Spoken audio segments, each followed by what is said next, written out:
In the future, when people overview the year 2024 and its cinema scene, they will list Horizon as one of the biggest flops that shocked everyone.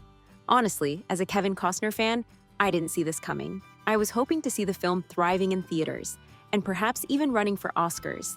And yet, here we are. Regardless, I know for sure that a lot of you guys love the movie so much that you would want to watch it over and over again. I also know that there are still a lot of people out there who missed out on the theater release and desperately waiting for a streaming release. Well, today is a good day for you guys because finally we have Horizon in the comfort of our homes. Horizon, which debuted on June 28th, only made $11 million during its opening weekend, before being pulled from most US theaters. Yes, everything happened that quickly. Initially, Horizon was playing in 1,291 theaters, but in just a week, it was down to just 182 theaters nationwide, and didn't even make the top 22 movies at the box office in its second week. So even if you were intending to see the movie in theaters, you didn't have a lot of time to catch up with it. I know that it sounds unfair to give him only a few weeks in theaters before pulling it away completely, but this is the reality of the cinema these days. It is too competitive and no company has any patience for any movie release, even if it is made by the one and only Kevin Costner. Which brings us to today. According to recent news, Horizon, an American saga. Chapter 1 is set to hit streaming soon on Max. Apparently, the movie will debut on Max on Friday, August 23rd.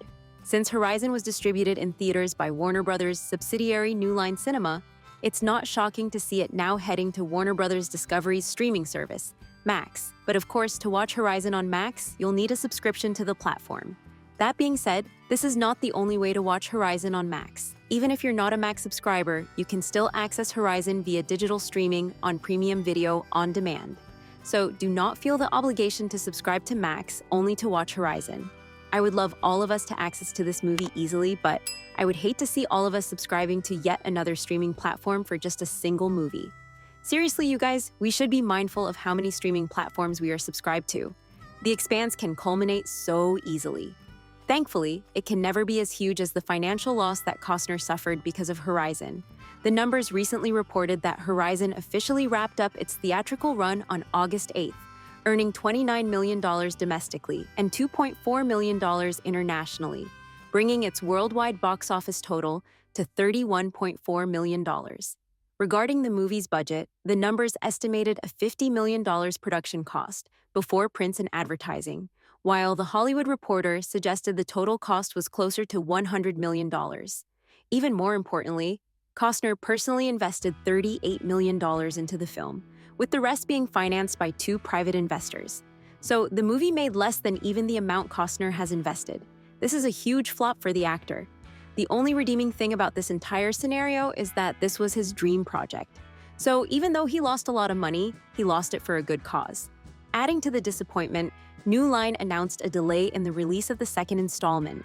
Well, I call it a delay, but it seems more like a soft cancellation for now. They claimed it was to give people more time to discover the first one, but we all know the fate of first one already. As you might expect, this has hit Costner hard, as he now fears the poor performance could lead the production company to abandon the series altogether. I mean, I still remember when he got emotional during the movie's first screening at Cannes. He was so happy and grateful back then. Who could have imagined that just a few months later, this would be the situation he's facing? Did you foresee that Horizon would be such a flop for Costner? Or are you as surprised as I am? An insider recently shared that Costner was deeply passionate about these films and is struggling with the financial loss. He truly believed in these films, and he still does. He's taking the news pretty hard, the insider said, which is sad to see. Is Horizon really that bad, though?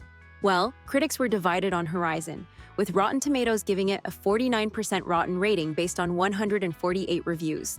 The critics' consensus on the platform was that while Costner's ambition is clear, the film's broad scope made it less satisfying as a standalone project. Not to surprise anyone, the audience reception was more positive, with the movie earning its 70% fresh audience score, based on over 2,500 verified ratings. I feel like we, as the audiences, tend to vote based on our enjoyment, while the critics consider every single detail. Let me know, how would you rate Horizon from 1 to 10, with 1 being bad and 10 being great? Previously, there were talks about Amazon and Netflix grabbing the project and turning Horizon into a TV series. This seemed like a good middle ground as it would make the franchise go without any major financial loss. Plus, these streaming platforms would have allowed a wider range of audiences to access the movie easily. It seems like the negotiations are still ongoing behind the scenes. But Costner is still determined to not give up on his dreams of having a movie franchise despite everything. So, he's still looking for investors to make the third and fourth movies. He even managed to arrange a debut for the second installment of Horizon at the Venice Film Festival on September 7th, which is huge, especially considering the fact that even the theater release is canceled. Clearly, Costner is hoping that the festival will provide new opportunities for his movie, but we will see. I feel like after the festival, the negotiations with the various streaming platforms will speed up to save the project. What do you think will happen next? Do you think there is a chance for Horizon to survive all these without turning into a Netflix show? Can't wait to hear your thoughts about it. If you would like to see more content on Kevin Costner and his project, make sure to like and follow.